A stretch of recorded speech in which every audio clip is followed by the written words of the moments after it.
Hello, everyone. Welcome to the News Browse News broadcast. According to Zio Sabah, a recent attack on the United Arab Emirates by Iranian drones and missiles on May 4th has reportedly sparked internal conflict within Iran. While Iranian authorities denied involvement, sources cited by Iran International suggest that the Islamic Revolutionary Guard Corps acted unilaterally without the knowledge or coordination of the government.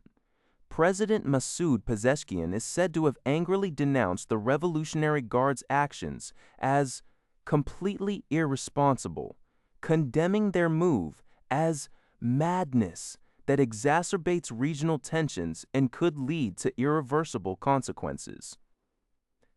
The attack, which saw 19 missiles and drones intercepted and caused at least 3 injuries and damage to the Fujairah oil industry zone, has drawn strong condemnation from the UAE, which views it as a dangerous escalation and an unacceptable aggression, reserving its full right to respond. This incident highlights growing friction between Iran's government and its Revolutionary Guard. According to Leonid Moilius, sources have stated that the recent U.S. attack targeted 2 civilian boats carrying passengers, not speedboats belonging to Iran's Islamic Revolutionary Guard Corps, IRGC. This strike reportedly resulted in the deaths of 5 civilian passengers. Iran's Tasnim news agency cited an informed source who countered U.S. claims of hitting 6 Iranian speedboats, asserting that the U.S. military opened fire on and destroyed the civilian vessels sailing from Oman's Qasab port towards the Iranian coast. The source emphasized that no IRGC operational vessels were hit and demanded that the U.S. be held accountable for its actions, attributing the hasty and clumsy U.S. military operation to extreme fear and concern regarding IRGC speedboats. This statement comes after U.S. Central Command Chief General Michael Eric Kurilla announced on May 4th that Iran had launched multiple cruise missiles and drones at U.S. Navy ships and protected merchant vessels, prompting the U.S. military to sink 6 Iranian small boats in response. Asian markets experienced a decline in stocks on Tuesday, mirroring losses seen on Wall Street as heightened tensions in the U.S.-Iran conflict continued to create uncertainty. Oil prices, which had initially surged, pared their gains. The Canadian press reports that trading activity was notably light in several key Asian markets, including Japan, South Korea, and mainland China, due to public holidays. Meanwhile, Australia's central bank increased its benchmark interest rate to 4.35%, citing the sharp rise in fuel and commodity prices, partly due to the Middle East conflict as a contributor to inflation. The fragile ceasefire between the U.S. and Iran was tested when the U.S. military reported sinking 6 Iranian small boats targeting civilian ships, and Project Freedom began guiding U.S.-flagged ships through the largely closed Strait of Hormuz. Analysts warn that the continuation of Project Freedom risks further escalation, which could impact oil supply. Mexico's Security Cabinet, led by Secretary Omar Garcia Harfuch, visited the Pacific coast state of Sinaloa on May 4th.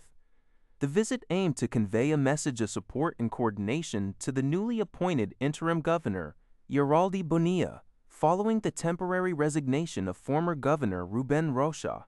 Rocha's resignation came amidst a federal investigation into drug trafficking allegations publicized by the United States last week.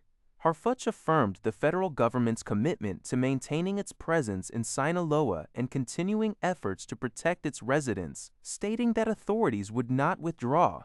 Over 13,000 military and special forces personnel are currently deployed across the state. Despite increased arrests and drug seizures, the region has seen ongoing violence since an internal conflict erupted between 2 factions of the Sinaloa cartel in September 2024.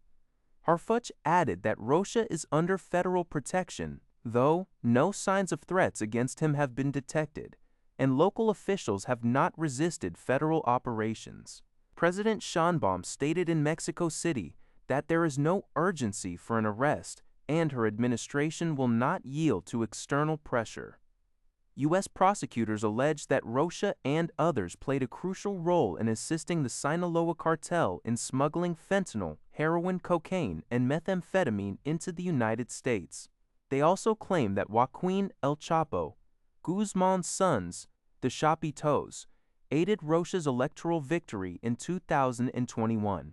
Rocha denies all charges, asserting that they constitute a political maneuver against his Morena party.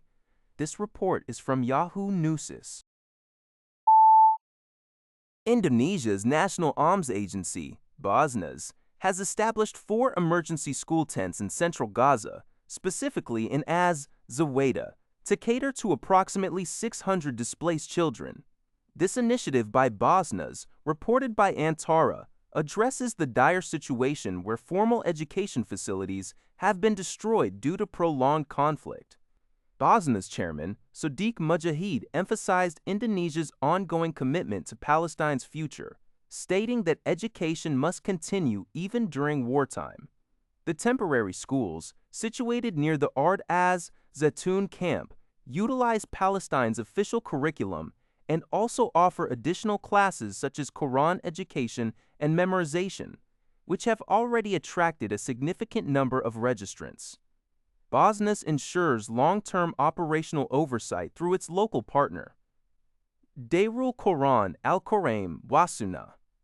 Beyond academics, the program aims to support the children's psychological recovery by providing a structured and safe learning environment amidst the region's instability. Classes are organized into 4 daily sessions, accommodating various gender and grade levels from elementary to junior high school. To optimize capacity, Mujahid urged Indonesians to continue their prayers and support for these crucial humanitarian efforts. That's all for this video. Thank you for watching. See you in the next video.